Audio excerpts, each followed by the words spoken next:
The air in the quiet suburban home felt heavy, not with the usual comfort of a shared life, but with a subtle, insidious dread that had been creeping in, almost imperceptibly, for months. It wasn't something you could put your finger on, not a sudden argument or a blatant lie, but a slow, chilling realization that the man she had promised her life to, the man who lay beside her every night, was a stranger. Her name was Eleanor Vance, a woman in her late 40s, with the kind of understated elegance that spoke of a life well lived, or at least well maintained. Her silver-streaked hair, always meticulously styled, framed a face that, even now, held a quiet beauty, though shadowed by a growing weariness in her eyes.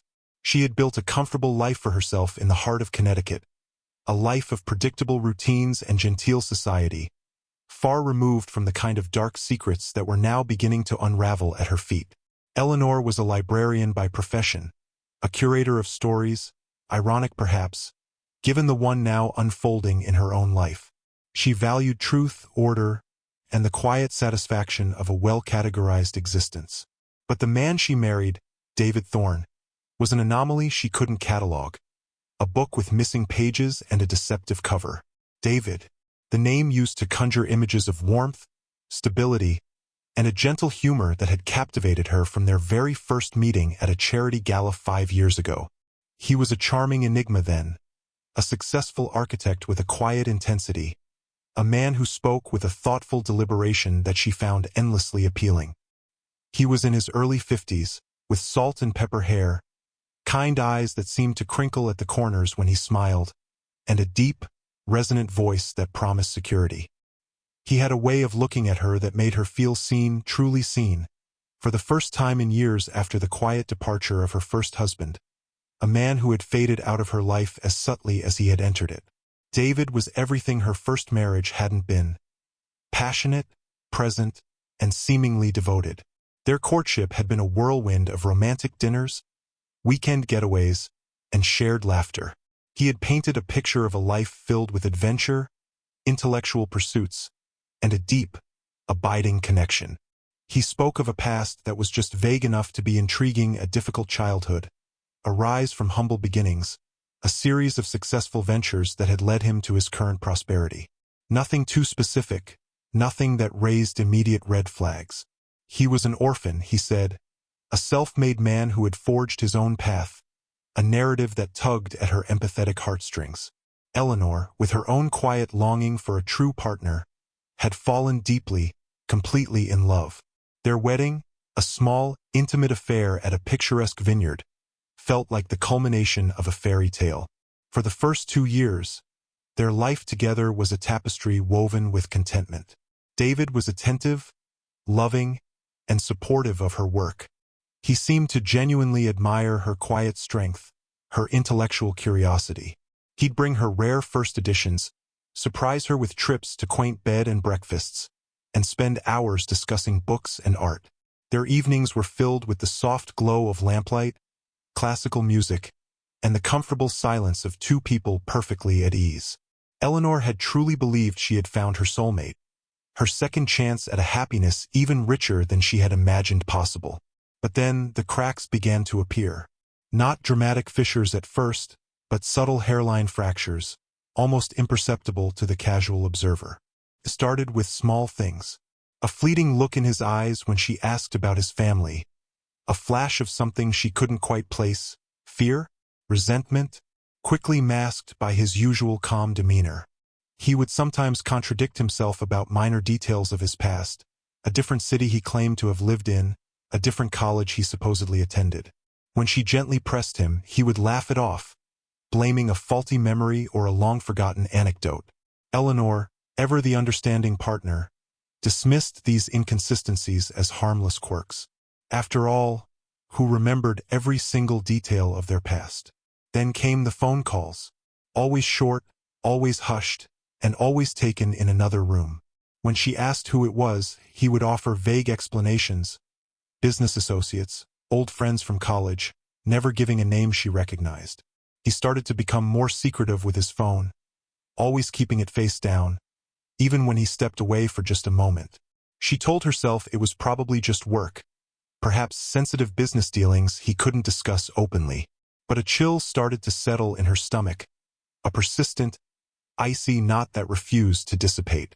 One crisp autumn afternoon, Eleanor was reorganizing David's home office, a space he usually kept off-limits, claiming it was too messy for her meticulous nature. He was out golfing with friends, or so he said. She found a stack of old mail, forgotten behind a pile of architectural blueprints. Amongst them was a faded utility bill from an address she didn't recognize, postmarked over 10 years ago, long before they met, and addressed to a name that wasn't David Thorne. The name was Daniel Hayes. Her heart gave a jolt. Daniel Hayes. Who was Daniel Hayes? And why was his mail in David's office? She tried to rationalize it away. Previous tenant? A friend he was helping out? But the disquiet persisted. She knew, with a growing certainty, that this was more than a forgotten bill. This was a thread, a single, delicate strand that, if pulled, might unravel the entire carefully constructed tapestry of their life together. The man she married, her charming, devoted David, was beginning to feel like a carefully crafted illusion. And the more she thought about it, the more she realized that underneath the polished facade, there was a vast, echoing emptiness where a true past should have been. This man, her husband, was not who he said he was. And the chilling implication of that realization was only just beginning to dawn on her. The silence in the house, once comforting, now felt menacing, heavy with unspoken truths and the dark, unfolding mystery of the man she had loved. The utility bill, with the unfamiliar name and address, became a relentless whisper in Eleanor's mind, growing louder with each passing day. She tried to ignore it, to dismiss it as a momentary lapse, a clerical error, anything but the gnawing truth it suggested. But once a seed of doubt is planted, it's remarkably difficult to uproot. David, oblivious, or perhaps expertly feigning oblivion, continued his routine, his smile still charming, his touch still warm, but to Eleanor, everything about him now felt performative. She found herself watching him, analyzing his every word, every gesture, searching for the telltale signs of a deception she was convinced was lurking beneath the surface. The comfortable silence of their evenings together was now laced with a tension only she seemed to perceive. Her librarian's instincts, honed by years of sifting through information, of recognizing patterns and discrepancies in narratives, kicked into overdrive. She started subtly, a casual question about his childhood home, phrased as if she were merely curious about his past.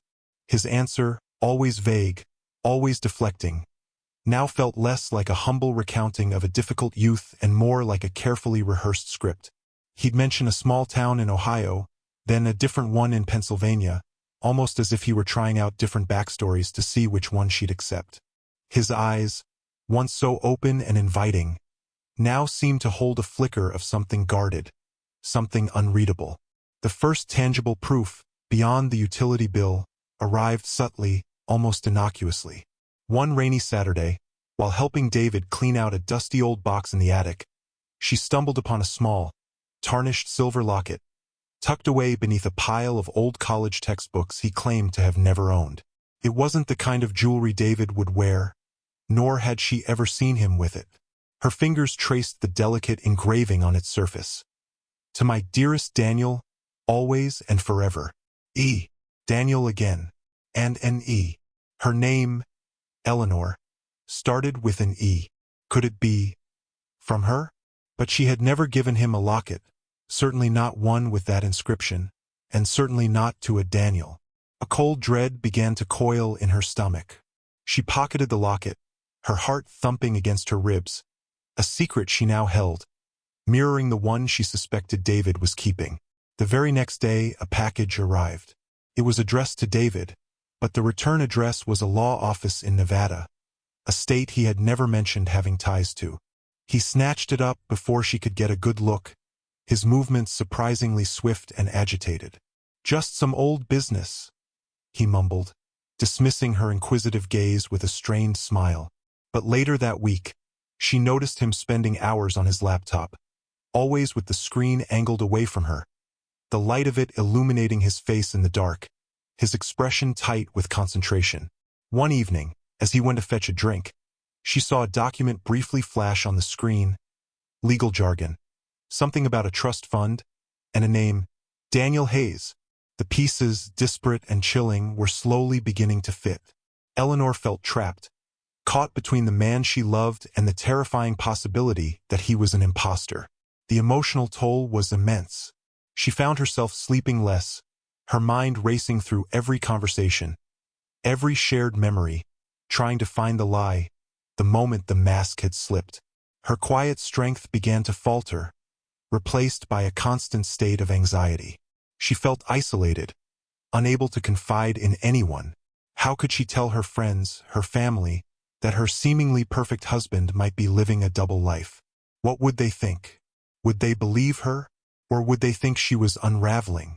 The situation escalated dramatically when a woman called their home phone. Eleanor answered, expecting it to be one of David's colleagues. Instead, a shaky, desperate voice on the other end asked, "Is Daniel there? I need to speak to Daniel Hayes, immediately." Eleanor's blood ran cold. She managed to stammer, "There's no Daniel here. You must have the wrong number." The woman, sounding distraught, insisted, "This is David Thorne's number, isn't it? He is Daniel Hayes. He owes me money. He ruined my family." Before Eleanor could respond, the woman hung up, leaving a deafening silence in her wake. When David came home that evening, Eleanor confronted him, her voice trembling but firm. She held out the locket. "Who is Daniel Hayes?" she demanded, her eyes fixed on his. For the first time, she saw true fear in his eyes, a raw, naked panic that shattered the illusion of his calm composure. His face went ashen. He stammered, denying everything, trying to dismiss the woman's call as a deranged prank, the locket as something he'd found. But his voice lacked its usual conviction, and his eyes darted nervously. The confrontation marked a turning point. The pretense of their perfect marriage had crumbled. David became withdrawn, distant, his phone constantly clutched in his hand. He began to leave the house for long stretches, offering flimsy excuses, his once attentive presence replaced by an unsettling absence. Eleanor, now deeply suspicious and genuinely afraid, started her own quiet investigation. She used her librarian skills, accessing public records, digging into archives, searching for any mention of Daniel Hayes, or any inconsistencies in David Thorne's stated past. What she found was horrifying. There were no records of a David Thorne matching his age and background prior to 5 years ago. No university degrees, no previous addresses, no professional licenses.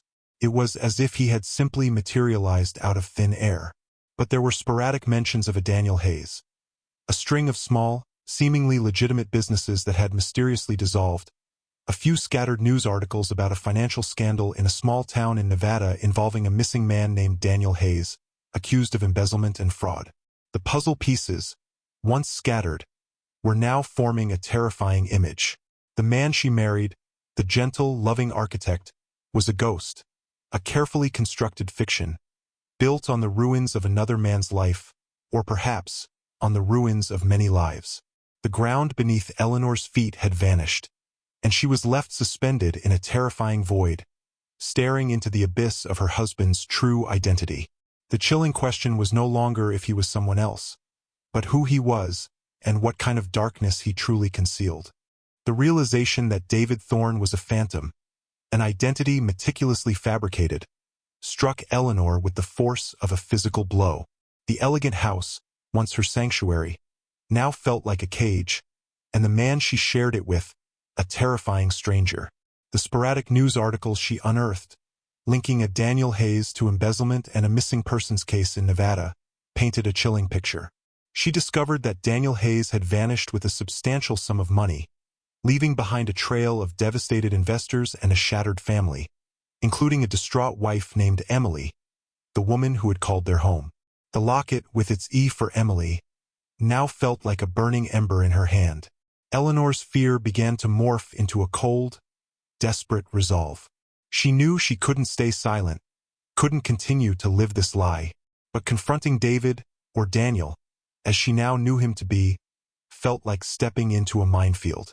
The man who had been so charming and gentle was now a shadow of himself, his eyes frequently dark with an unreadable intensity, his demeanor increasingly erratic. He was clearly under immense pressure, the facade of David Thorne beginning to crack under the weight of his own secrets. The climax arrived on a Friday evening, a night that began with an unsettling normalcy. David announced he had to leave for an emergency business trip to Chicago, a trip he'd never mentioned before. Eleanor, her heart pounding, knew this was his attempt to flee, to disappear again before his carefully constructed world completely collapsed. As he packed a small bag, his movements jerky and hurried, Eleanor made a split-second decision. She had already contacted a private investigator, a former police detective recommended by a friend, and she had given him the few fragmented pieces of information she had. Now she needed more. While David was in the shower, she slipped into his study, her hands trembling as she opened his locked desk drawer. She'd seen him open it countless times, memorizing the subtle combination of pushes and pulls to the antique lock. Inside, she found a stack of forged documents, a fake birth certificate for David Thorne, a fabricated social security card, and, most damningly, a passport with David's face but a different name, Arthur Caldwell, and a photo that showed him with different hair, a beard, and a slight scar over his eye. He was not just Daniel Hayes. He was a serial deceiver, a chameleon who shifted identities with disturbing ease. But the most shocking discovery was a small, leather-bound journal. Its pages were filled with a meticulous, chilling account of his various identities, a cold, calculating log of his cons. He documented the names, the backstories, the cities he'd lived in, and, most horrifyingly, the women he'd targeted.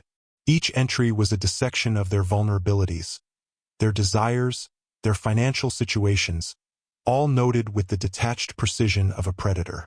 Eleanor's name was there, her life laid bare in his chillingly clinical prose. He had studied her, learned her routines, her longing for companionship, and then crafted the perfect illusion to ensnare her. He hadn't loved her. He had researched her. As Eleanor absorbed the horrifying truth, the bathroom door creaked open. David, fresh from the shower, stepped into the hallway, his hair damp, a towel wrapped around his waist. His eyes, usually guarded, widened in dawning horror as he saw the open desk drawer, the scattered documents, and the journal clutched in Eleanor's hand. The air crackled with a sudden, terrifying silence. "What have you done?" he hissed, his voice no longer the gentle baritone she knew, but a low, guttural snarl she had never heard before. The transformation was complete. The mask had finally fallen away, revealing the raw, dangerous man beneath. Eleanor, despite her terror, found a surge of defiant strength. "I know who you are, Daniel. Or Arthur. Or whatever name you're hiding behind today." She held up the journal, its pages a damning testament to his deceit. "You're not David Thorne. You never were." He lunged forward, his movements surprisingly swift for a man of his age, attempting to snatch the journal from her. Eleanor, anticipating his move, sidestepped him, her heart hammering. The confrontation, long dreaded, was now upon them. He grabbed her arm, his grip surprisingly strong, almost bruising. His eyes, normally kind, were now blazing with a desperate, animalistic rage. "Give it to me, Eleanor. You don't understand what you're doing." "I understand everything," she cried, pulling away.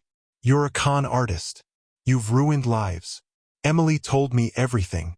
At the mention of Emily, a flicker of something akin to pain, or perhaps just exasperation, crossed his face. But it was quickly replaced by a chilling calm. He took a deep breath, his voice dropping to a dangerously quiet tone. "You don't want to get involved in this, Eleanor.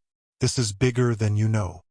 He tried to regain his composure, to revert to the charming David. "Let's talk about this.